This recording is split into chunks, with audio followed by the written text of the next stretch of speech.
보면 하나님께서 살아서 역사하시고 세계 역사를 주관하시는구나라고 하는 것을 생각을 하는 거죠. 그런 생각을 하게 됐다라고 하는 겁니다. 근데 그런 생각을 어떻게 하게 되느냐. 자기들이 왜 이런 어려운 일을 당하는지, 왜 하나님께 그렇게 간구해도 도와주시지 않는지에 대해서 고민하는 사람들이 왜 자기들의 죄를 하나씩 끄집어내고 우리가 보기에 별것도 아닌 죄들도 정말 심각하게 생각을 하면서 우리가 이렇게 죄를 지었기 때문에 이런 어려움을 당하는 게 당연하다. 그리고 이렇게 강대국이 쳐들어와서 우리나라를 멸망시키고 우리를 강제 이주로 시킨 것이 바로 하나님이 지금도 살아계시고 역사하시는 증거다라고 어떻게 그렇게 생각을 할 수가 있었겠느냐라는 거죠. 이 사람들이. 왜 에스겔과 같은 예언자들 때문에 그렇습니다. 에스겔 같은 예언자들 때문에. 그 바벨론의 포로로 끌려와서 자기들이 마른 뼈와 같은 신세로 살아갈 수밖에 없다라고 생각을 하고 소망이 없다고 생각을 하는 거거든요. 그렇게 살아가고 있는 사람들한테 그렇지 않다라고 말하는 거예요. 이 땅에 들어와서 우리가 이렇게 시신치처가 아니고 마른 뼈처럼 살아갈 수밖에 없는 그런 답답한 신세에 처해 있지만 이게 바로 하나님께서 우리와 함께 하시고 세계 역사를 주관하시고 앞으로도 새로운 삶을 우리에게 주실 분명한 증표라고 이야기를 하는 거죠. 이게 에스겔 37장에 나오는 대단히 중요한 메시지다. 이 메시지를 전하도록 하기 위해서 하나님께서 주전 593년에 바벨론 그발강가에서 에스겔을 부르셨다라고 하는 겁니다. 좀 지나가고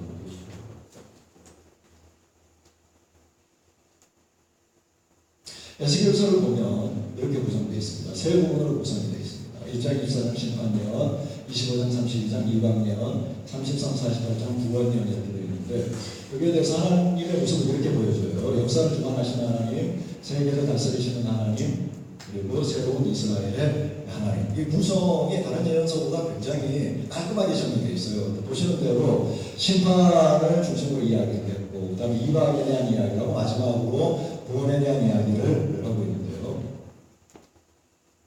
에스겔이 전하려고 하는 메시지는 그겁니다. 아까 말씀드린 대로 우리가 생각하는 것하고 좀 다르다니까요. 우리는 이스라엘 사람들이 당연히 그런 어려움을 당하는 것이 맞다고 생각을 하잖아요. 범죄했으니까 그런 어려움을 당하는 거예요. 근데 그건 이스라엘 사람들이 하는 이야기거든요. 이스라엘 사람들이. 근데 자기를 이해하기 어렵고 왜 이토록 이 어려움 가운데서 우리가 처해 있는지를 이해하지 못하는 상황 속에서 에스겔을 드러난 예언자들이 선포하는 메시지는 하나님의 역사가 바로 우리가 이런 고통당하는 것 속에서 오히려 더 강력하게 나타나고 있다고 이야기를 하면서 앞으로 우리에게 새로운 시대가 반드시 열릴 것이다. 그리고 새로운 삶이 반드시 이루어질 것이라고 이야기를 하는 거죠. 새로운 시대, 새로운 삶이 반드시 도래한다라고 하는 사실을 에스겔이 보여주고 있다는 과정입니다. 자, 보시죠. 어떤 것 같습니다. 이거 보면서 미켈란젤로가 정말 에스겔서를 제대로 통찰했다 이렇게 생각을 합니다. 앉아있는데 고개를 돌려서 좀 왼쪽을 쳐다보고 있지 않습니까? 뭘 저렇게 쳐다보나요? 난 얘가 더 재밌어요. 굉장히 신기한 거죠 지금.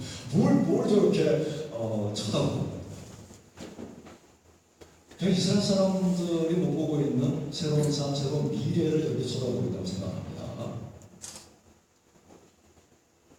손 한번 보시죠. 손 어떤 것 같아요?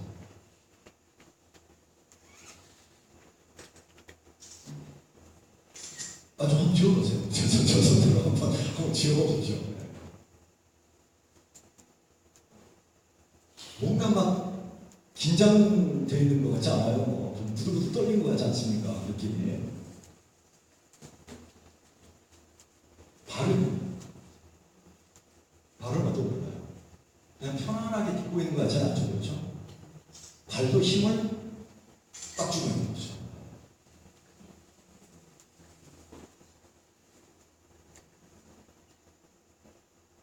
이게 두루마리입니다. 에스겔서의 두루마리는 하나님께서 이제 두루마리를 주시는데 거기에 아주 안 좋은 것들이 막 적혀 있어요. 에스겔서에 보면 2장에 보면 아주 안 좋은 내용들, 애가, 재앙 이런 것들이 적혀 있는데 그거를 들고서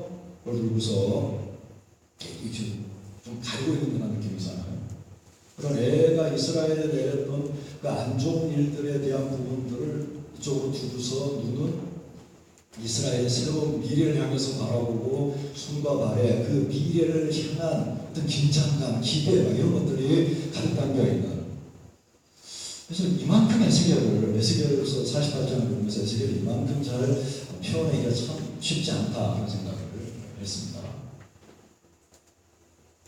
자, 에스겔은 하나님께서 보여주신 놀라운 신적 환상을 보는 것으로부터 시작을 하는데 여기서부터 에스겔의 대단한 예술성이 드러나기 시작을 합니다. 보면 자기가 본 것을 이렇게 표현을 해요. 거기서 많이 나타나는 단어가 뭐냐고 그러면 불무시로 되어 있듯이 단체같이 내 생물의 형상, 그들의 모양, 형상, 같고, 가치 이런 표현이 나오죠. 에스겔이 뭔가 보고 있어요. 에스겔이 참 그 관찰력이 대단하고 대단히 냉정한 사람이라고 하는 생각이 드는 게 그발강가에서 하나님을 만나는 지금 경험을 하고 있잖아요. 뭐 바람이 불고 막 천지 개벽이 일어나는 것 같은 그런 상황 속에서 신적인 경험을 합니다. 우리가 그런 경험을 했다 그런다면 정신이 없을 것 같아요. 정신이 없으면 나중에 뭘 봤는지를 잘 모를 것 같은데 에스겔은 그 상황 속에서도 굉장히 예리하게 그걸 봐요. 그래서 아까 그 미켈란젤로가 그랬던 그 날카롭고도 기대찬 눈빛으로 바라보고 있는 게 그렇게 봤을 것 같아요. 근데 자기 앞에 나타나고 있는 여러 가지 현상들을 이렇게 냉철하게 보고 그걸 하나하나씩 지금 기억을 하면서 그 묘사를 하는데 그때 묘사에 있는 단어가 뭐냐고 그러면 묘사에 많이 쓴 단어가 원문 가치라는 말이 많이 나오잖아요. 그리고 모양, 형상이라는 말이 나옵니다. 이건 뭘 가르쳐요? 그러니까 이게요, 자기가 본 것을 본 그대로 우리가 뭐 정보를 그리듯이 그렇게 지금 묘사하고 있는 게 아니라는 거예요. 실제로 에스겔이 본 것을 그렇게 그릴 수도 없는 것이겠지만 보면 뭔가 같다라는 거예요. 뭔가 같다라는 거예요. 예를 들어 우리가 그런 표현 하잖아요. 산에 갔더니 우리 전주에도 그런 데가 있습니다. 마리아 모습을 한 바위가 있어요. 마리아 모습을 한 바위라고 하는 건 뭡니까? 그냥 바위일 뿐이에요. 어디 보니까 마리아처럼 생긴 거지 마리아가 아니거든요. 몸만 갖고 무슨 형상이다. 뭐 사자 바위. 사자가 아니잖아요. 이렇게 봤을 때 사자 비슷한 부분이 어딘가 있는 거거든요. 근데 에스겔이 여기서 이렇게 묘사를 하고 분명히 뭔가를 봤는데 그것을 표현할 때는 보면 뭔가 같이 무슨 모양, 무슨 형상 이렇게 표현을 하거든요. 그럼 구약 성경에서 에스겔만큼 자기가 본 신적 환상을 길고 자세하게 표현하는 그 예언자가 없어요. 뭐 얼마나 정확하게 표현을 해주세요. 그 자세하게 이야기를 하겠습니까? 근데 제가 보니까 보면 볼수록 무슨 생각이 드냐고 그러면 에스겔이 진정으로 뭘 봤는지, 뭘 경험을 했는지를 모르겠어요. 뭘 경험을 했는지. 왜 그러냐면 그거는 여기서 사용하는 어휘 때문에 그렇습니다. 무슨 모양, 무슨 형상, 뭔가 같이, 뭔가처럼.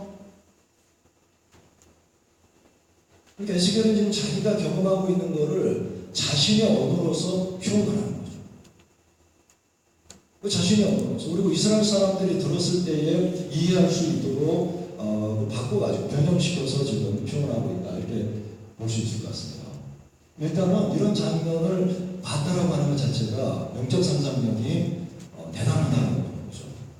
우리가 보면 그 고대 이스라엘 사람들이 어떤 신적인 체험을 하면 뭐 다른 사람들도 봤을 때 동일하게 그런 신적인 체험을 했을 거라고 생각을 하지만 그렇지 않거든요. 그 시대나 우리나 뭐 별 다름없습니다. 다름없이. 근데 거기에서 영적인 상상력이 탁월한 사람이 어떤 것을 보면서 거기에 나타나는 하나님의 뜻과 뭐 이런 거를 이제 읽어낼 거 아니에요. 그런 점에서 본다면 에스겔의 경우는 일단 영적 상상력이 대단히 탁월했을 뿐만 아니라 문학적 표현력, 그것을 자기가 본 것을 사람들에게 알려주는 그 표현력이 또 대단했다. 이렇게 볼 수 있어서 저는 이것뿐만 아니라 다른 것에서도 이 에스겔이 이스라엘의 이소이다. 일단은 그 굉장히 대단한 이야기뿐이고 문학적인 표현력이 탁월한 사람이다. 이렇게 봤습니다.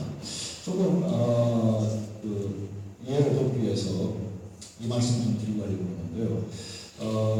저는 두 권의 책이 있습니다. 히브리적 사회와 그리스적 사회를 비교한 책과 아테와 에로스라는 책이 있는데 이 두 권의 책은 헬라 사상과 히브리적 사상이 어떻게 다른지를 보여주는 굉장히 유명한 두 권의 책입니다. 우리가 뭐 서양의 문명 그러면 헬라적 사회와 히브리적 사회가 두 개가 합쳐서 형성됐다고 하잖아요. 우리 전통은 헬라적인 사상보다는 히브리적 사회에 더 가까워야 돼요. 근데 실제로는 헬라적 전통이 굉장히 많이 물들어 있습니다. 그래서 여러 가지 면에서 오해할 부분도 많은데 이거를 조금 좀 정리를 해보자면 이거예요. 헬라적인 거는요, 이데아라고 하는 것을 굉장히 중요하게 생각합니다. 이데아는 물질 세계가 아니에요. 물질 세계는 변하기 때문에 인간의 감각으로 인식할 수 있는 물질 세계는 생성하고 변화되고 소멸하는 과정을 거치잖아요. 그런 거는 헬라적인 사고에서는 그건 다 가짜입니다. 가짜. 그러니까 진짜는요, 우리의 이성으로 생각할 수 있는 관념의 세계예요. 이데아의 세계라고 그러는데 그게 진짜라고 생각을 하고, 그래서 물질계는 이데아의 세계의 모사라고 생각을 해요. 예를 들면 여기에 탁자가 하나 있으면 이 탁자의 실제 진짜는 이데아의 세계가 있다는 거죠. 그걸 베껴서 이런 탁자를 만드는 거라는 겁니다. 그래서 우리가 몸으로서 지각하고 지각 살아가는 물질이라는 실제로 이데아의 세계를 베낀 가짜의 세계라는 거예요. 이런 입장에서 보면 이 탁자를 보고서 그려놓은 그 그림으로서의 탁자는 어떨까요? 예수 작품이라고 한다면 이건 더 가짜인 거죠. 더 가짜. 헬라적 사상에서 본다면 그림이나 이런 예술적인 활동들은 굉장히 천박한 겁니다. 그러니까 물질계도 가짜인데 가짜인 거를 보고서 그려내는 세계는 더 가짜겠죠. 그런 생각을 하고 있어요. 근데 히브리적 사회는요, 이데아의 세계가 없어요. 그래서 천상계 이런 거에 대한 개념이 별로 없습니다. 하나님도 하늘 아래 계시는 게 아니라 이 땅에 인간들과 함께 구하시거든요. 더불어서 구하시기 때문에 우리가 생각하는 헬라적인 마인드로 볼 수 있는 이데아적인 없는 거죠. 물질계가 있고요. 그리고 물질계에 대한 예술적인 것들도 물질계와 동등한, 대등한 그런 가치를 인정하고 있습니다. 그래서 헬라는요, 세밀하고 정확한 외형 묘사를 해요. 희한하게. 좀 이따 또 설명하겠습니다만. 그런데요, 히브리적 사회는 외형보다 내면적인 품격 묘사를 합니다. 일단 이렇게 보시고. 아가서 이런 장면 나오잖아요. 나가서. 이게 지금 뭘 설명하려고 하냐면, 에스겔이 뭔가를 봤는데요. 그 본 것을 설명을 하는, 묘사하는 걸 보면, 에스겔이 정말로 뭘 봤는지를 모르겠다고 했잖아요. 그게 왜 그러는지를 설명하기 위해서 그렇습니다. 아가서 4장. 아가서는 남성, 여성의 신체에 대해서 굉장히 적나라하게 묘사를 많이 합니다. 남자, 여자를 나처럼 놓고서 머리 위에서부터 발끝까지 하나하나 세밀하게 묘사를 하거든요. 근데 그 묘사를 보면 내 눈이 비둘기 같고 머리털은 길라산 계속에 놓은 염소떼 같다 이렇게 표현하잖아요. 저거대로 한번 그려보죠. 사람을. 눈에다 비둘기를 그려놓고 머리털은 염소떼로 그려놓고 그 다음에 이는 암양들, 입술은 홍색 실, 뺨은 성문, 목은 망대. 이런 식으로 그려보시죠. 뭐가 나올까요? 뭐가 나오겠습니까?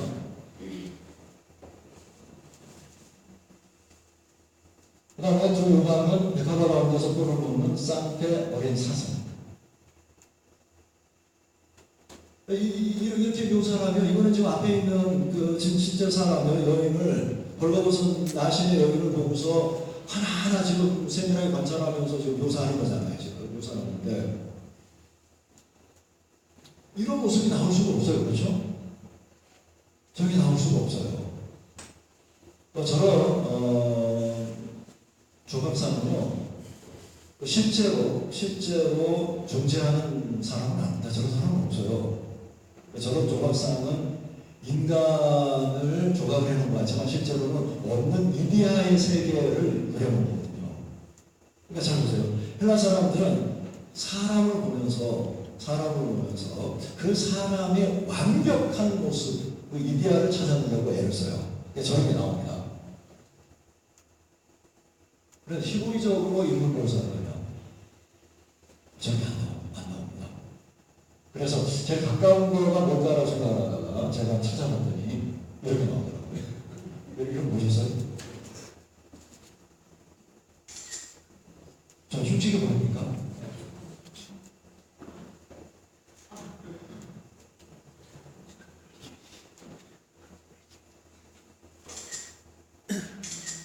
이런 작품을 그리는 사람이 있어요.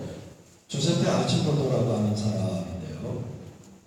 이 화가 그린 그림을 보면서 이거다 이거. 이게 히브리적인 인물 묘사라고 생각을 해서 그 사람 책을 봤습니다. 그리고 일본에 알려던 어떤 그 태국 친구가 저한테 이걸 처음 보냈어요. 컵에 저기 나오는 게 그려줬잖아요.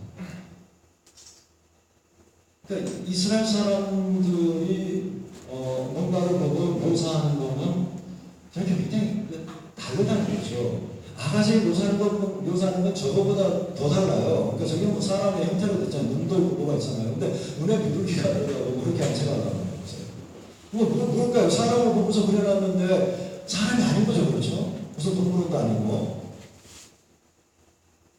그러니까 지금 에스겔이 보고서 표현하는 게 그게 얼마만큼 그 창의력이 있고 문학적인 표현력이 타고난다라고 하는 거를 알아야 된다는 거죠. 이게 에스겔에서 이 장을 읽으면서 에스겔이 보고 이렇게 표현해 놨구나 그게 아니라 실제로는 에스겔은 자기가 본 거를 자기 나름으로 표현을 했어요. 그러니까 헬라적인 마인드를 가졌으면 정부라 그러듯이 자기가 본 거를 그대로 그렸을 텐데 에스겔의 경우는 그렇지 않은 거죠. 그렇게 그리지를 않은 겁니다. 그러니까 이스라엘 사람들은 사람을 볼 때 그 사람의 외형을 묘사하는 데 관심이 별로 없어요. 성경 보면 어떤 사람이 키가 얼마인지 얼굴이 어떻게 생겼는지 무슨 옷을 입고 있는지 이건 전혀 안 나옵니다. 그런 것들이. 한 사람이 진짜로 이쁜지 안 이쁜지에 대한 것도 잘 안 나와요. 그런 기준이 다른 거죠. 보는 건 뭐냐 그러면 이 사람에게서 얼마만큼 생명력이 넘쳐나고 삶에 대한 의욕과 다른 사람을 향한 사랑과 헌신이 넘쳐나는가 그런 거를 보는 거죠. 그런 점에서 본다면 우리가 보통 생각하는 그런 예술적인 묘사하고 상당히 다르다는 거죠. 에스겔서 1장을 여러분이 읽으시고 그래서 그 점을 좀 봤으면 좋겠어요. 에스겔이 지금 하나님을 만나는 어떤 진적 경험을 하고 그것을 그 시국적인 마인드로 표현을 해내는데 거기서 그거는 하나님 자기가 만난 하나님의 경험의 외형적인 묘사가 아니라 거기서 느끼는 거죠. 거기서 느끼는 그런 것들을 아주 생생하게 지금 묘사하려고 애를 쓰고 있다라고 하는 거. 자, 그렇게 에스겔의 문학적인 표현력이나 영적 상상력이 대단히 탁월했고 그런 것이 헬라적 사회와는 좀 다른 히브리적 사회, 생명의 넘치고 생동력이 넘치는 그런 묘사로 나타나고 있다는 말씀을 드렸습니다. 이거는 좀 시간 나중에 우리 현실을 보면서 좀 다르게 좀 여러 설명을 좀 했으면 좋겠는데 지금 우리 사회가 빠져있는 교회도 그렇고 빠져있는 거는 한번 생각해보세요. 히브리적 마인드 같습니까? 헬라적 마인드 같습니까? 헬라적 마인드죠. 사람은 항상 마찬가지죠. 사람.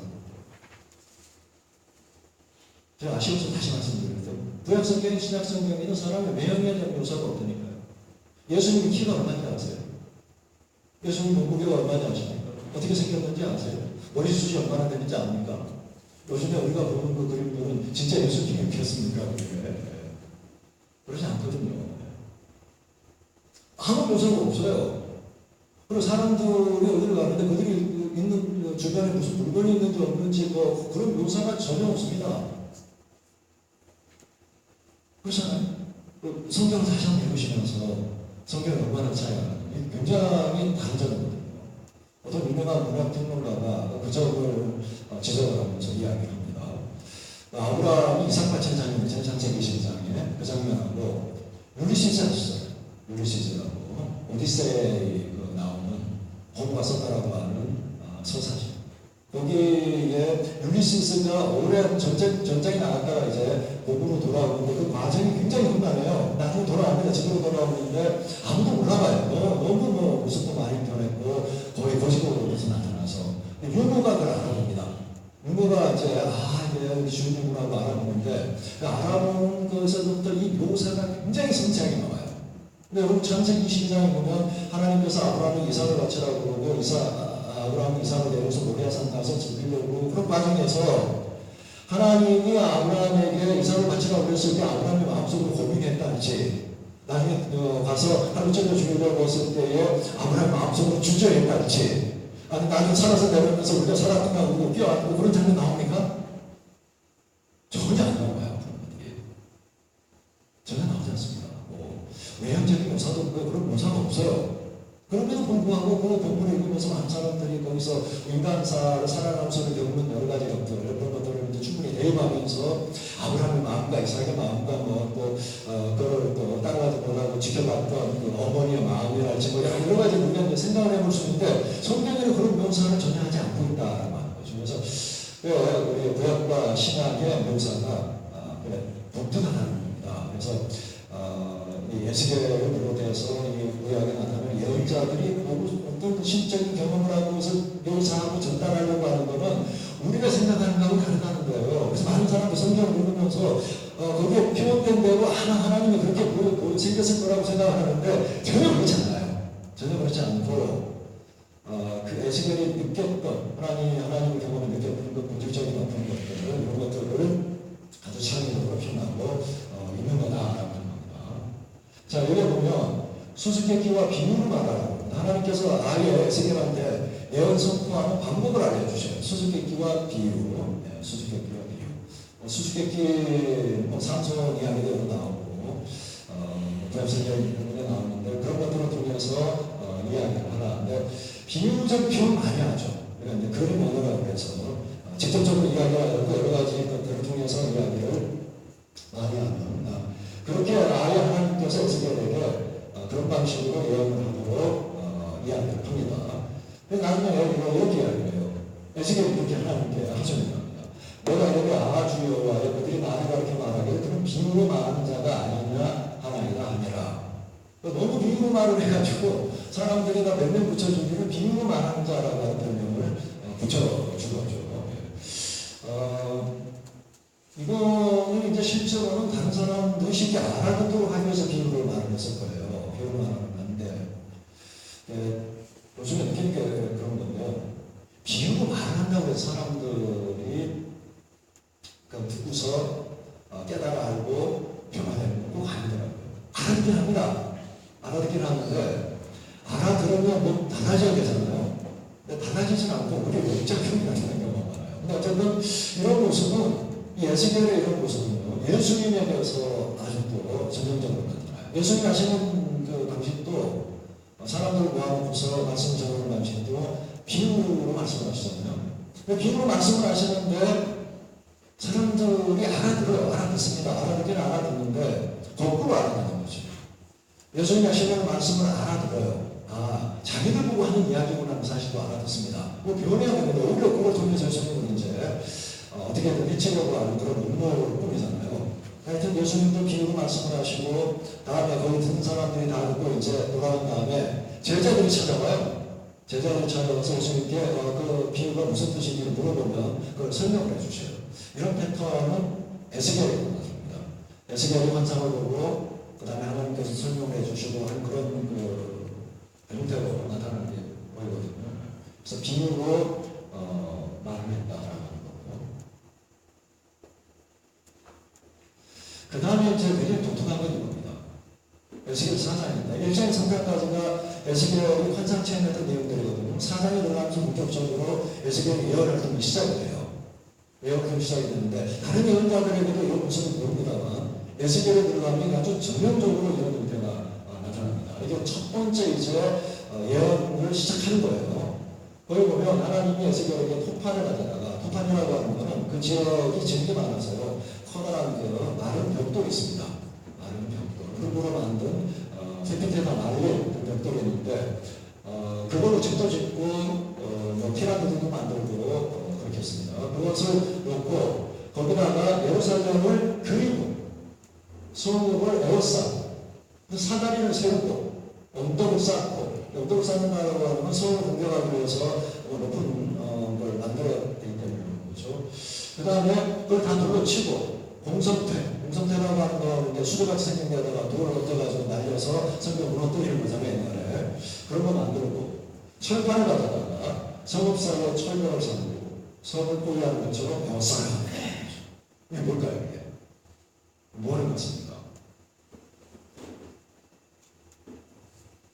뭐 하는 거예요?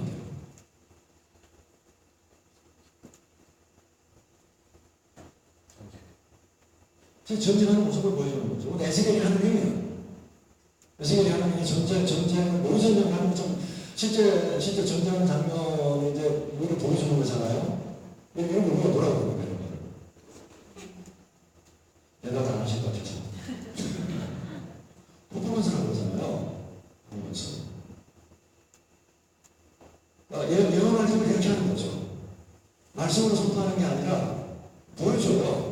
사람들, 지나가는 사람들이 몰려오겠죠. 이게 전쟁하는 장면을 이렇게 실제로 이렇게 보여줍니다. 그런데 퍼포먼스를 하도록 하나님께서 에스겔에게 이야기를 하는 거죠. 이걸 이제 뭐라고 하면 행위예요. 행위예요. 다른 사람들도 비슷한 걸 하기는 해요. 이런 이사야 같은 경우도 아수르나 이런 데 전쟁하지 말라고, 그럼 큰일 난다고 해서 만약에 전쟁을 치르면 너희들이 이런 당할 거라고 해서 이제 거의 물러다시피 해가지고 3년 동안 돌아다니지 않습니까? 그런 걸 우리가 행위예언이라고 그러는데, 또 아모스 같은 경우도 보면은 지나가다가 뭘 보잖아요. 다른 줄 같은 거 보면서 그것과 예언하기도 하고 그러는데요. 근데 이런 거는 에스겔에서 굉장히 독특해요. 에스겔에서. 대단히 독특한 모습으로 나타나고 있다라는 거죠. 그래서 요즘에도 우리가 교회에서 설교하거나 이렇게 말씀을 주로 해서 하잖아요.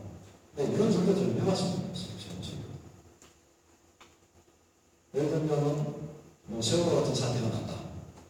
교회에 대단한 정교육이 없어지고 그러면서 뭔가 이렇게 좀 모습들을 재현하고 이런 식으로 하나님 말씀을 듣고 예배도 좀 드려보고 그러면 어떨까 하는 생각을 해봤습니다. 하나님이 명령하신 방법입니다. 에스겔 자신이 이걸 잘했기 때문에 성전 자질이 있었기 때문에 이렇게 하나님께서 말씀을 하셨겠지만, 이런 당시에 하나님께서 지시하신 겁니다. 그 다음 내려부터 합니다. 여기 잘 봤죠? 포로의 행장을 꾸리고 낮에 그들의 목전에서 끌려가라. 포로의 행장, 강제 유다하는 사람의 목장을 맞추고 낮에 끌려가라고 이야기를 해요.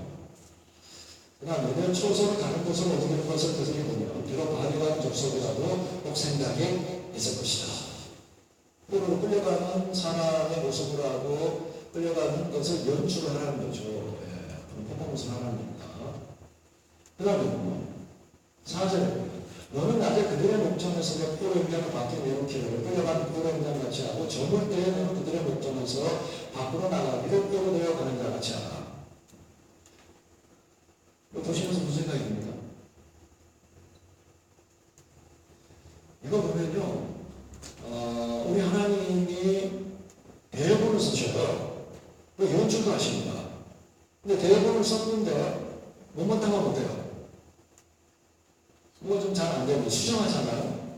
수정을 하셔요. 수정을 두 차례 합니다. 첫 번째는 보세요. 행장을 꾸리고 언제 끌려가라고 했어요? 낮에 끌려가라고 했잖아요. 낮에 끌려가니까 이게 분위기가 안 잡혔습니다. 그래서 언제 끌려가는 게 낫겠다고 생각하는 거예요. 첫 번째 그걸 공연을 해봤더니 별로 그렇게 감동이 없었던 모양이에요. 두 번째로. 네. 낮에 끌려놓고 저녁에 이제 끌려나가는 것처럼 하라는 겁니다. 언제로 보다 너는 그들의 목전에 자신의 선거를 뚫고 그리고 따라 옮기게. 그래서 여기서 뭐예요? 캄캄할 때죠. 네. 저녁에 있더니 또 효과가 있는 것 같아요. 그래서 캄캄할 때에 나가는 거. 이 부분 보면 동일한 이야기를 하고 있지는 않습니다. 세 번 이야기를 하는데 그것은 두 번 이제 대본을 수정을 하면서 하나님이 에스겔에게 포로의 행장을 하고 끌려나가는 모습을 포도모습 사람들에게 보여주라는 거죠. 잘 안 들립니까? 네, 막 들려요.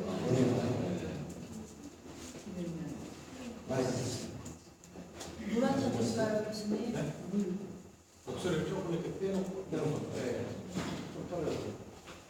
잘 들립니까? 할렐루야.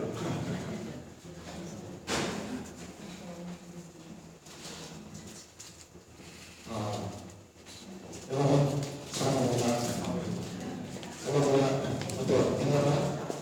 말씀 안 쓰는 게 더 나을 것 같은데. 저기 처음에 오히려 나을 것 같아요. 네, 처음에 오히려.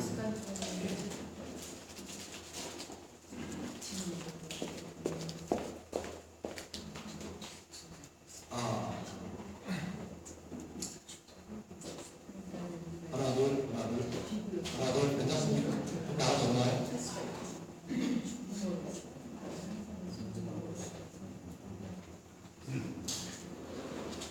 그냥 해볼까요?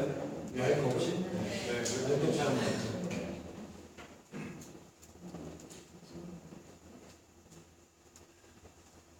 자, 이렇게 해서 대본을 두 차례 수정을 하고 또 효과적으로 표현할 방법들을 찾아서 에스겔에게 그런 퍼포먼스를 하도록 하나님께서 지시를 하십니다. 그렇게 해서 에스겔이 이스라엘 사람들에게 징조, 어떤 표징이 되도록 그렇게 이제 하셨다라는 거죠. 그러니까 이 징조라고 하는 이 단어는 에스겔에서 굉장히 독특하게 나오는 단어입니다. 그래서 이제 많은 사람들이 그래서 에스겔 자체가 메시지다. 에스겔이 자기의 몸으로 퍼포먼스도 하고 행위 연구하고 그러면서 메시지를 전했기 때문에 물론 나중에 이제 말로 하는 부분도 있습니다. 대사도 있고 나중에 설명도 하고 그러지만 실제로 몸으로 보여줬기 때문에 이 에스겔 자체가 메시지였다라고 이야기하고 그런 점에서 이제 저 징조라고 하는 게 굉장히 중요한 거죠. 이런 점들이 좀 오늘 한국교회의 설교 현장이나 예배나 이런 데서 좀 보여주면 참 좋겠다. 예. 그러니까 국가적으로 좀 어려움도 있고 슬픔 당하는 일이 있고 그러면 설교하시는 분도 좀 뭔가 그런 거가 이 몸에서 우러나올 수 있는 그랬으면 참 좋겠더라고요. 저는 개인적으로 최근에 한국에서 일어난 사건 가운데 세월호 사건에 대해서 굉장히 마음이 아픕니다. 여러분도 그러겠지만 관련된 사람은 아무도 없어요. 관련된 사람은 아무도 없는데도 굉장히 마음이 아파서 그때 4월 16일이 2년 전에 수요일이었잖아요. 그래서 이제 20일 날인가 주일에 제가 그때 나가는 교회가 있어서 오전 예배 때 설교를 하는데 막혀서 설교가 잘 안 됐어요. 그런 날은